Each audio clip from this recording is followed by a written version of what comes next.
Бул биринчи жолу мыйзам кирген жери жок казино боюнча. Сиздер Кыргыз Республикасынын тарыхында биринчи жолу бул мыйзамды кабыл алган жериңиздер жок. 2004 жылы кабыл алынган биринчи жолу. Андан кийин 2006, андан кийин 2008 кабыл алынган.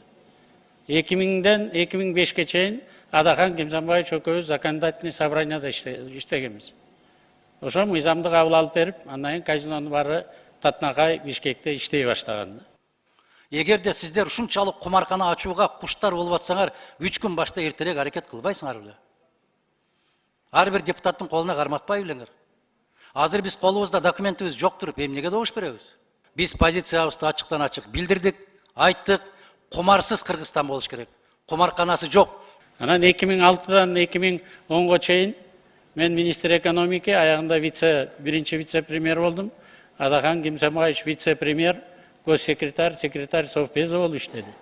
Ошол убакта 2 жолу мыйзам кабыл алдык. 2006-жылы кабыл алдык, анан 2008-жылы кабыл алдык. Миллиардтарды айта берет, Акылбек Жапаровдун оозунан чыкканда эле миллиард чыгат, миллион чыкпайт. Мен миллиард дегенде эмне дейин? Миллиондордун баарын эсептейинби? 403 миллиард сомду сиздер мага бекитип берсеңиздер. Анда миллион деп сүйлөйт, миллиарддын ордуна. Эгерде экономикада, математикада миллиард, триллион деген болсо, триллион деп айтам да. Буюрса, ички дүң продукциябызды триллионго жеткизебиз. Жакынкы 1-2 жылдын ичинде. Анда келип триллион деп айтам. Мен ошого жооп берем да. Акылбек мырза кайра айтып атасыз, Таиландда, Филиппинде, Баланчыда 400 миллондон пайда табат экен деп. Ошол пайда таап аткан мамлекеттерди жараткан тарабынан жазалап миллиарддаган долларга чыгашага келтирип атат. Жер титиреп жок кылып атат баарын. Жараткан өзү билет, каякта жер титирөө кылат, каякта суу каптатат, кимди бейишке киргизет, кимди тозокко салат. Ал эми биздин функциябызга кирбейт экен. Канчалык биз кыйын болсок дагы. Ошон үчүн намаз окуп, кечирим сурап, билип билбей калган күнөөлөрүбүздү ошентип жүрөбүз баарыбыздан эле. Балким азыр ушу жашка келген 60ка жакындап калдык. Ойлорубуз өзгөрүп калганысы мүмкүн болушу.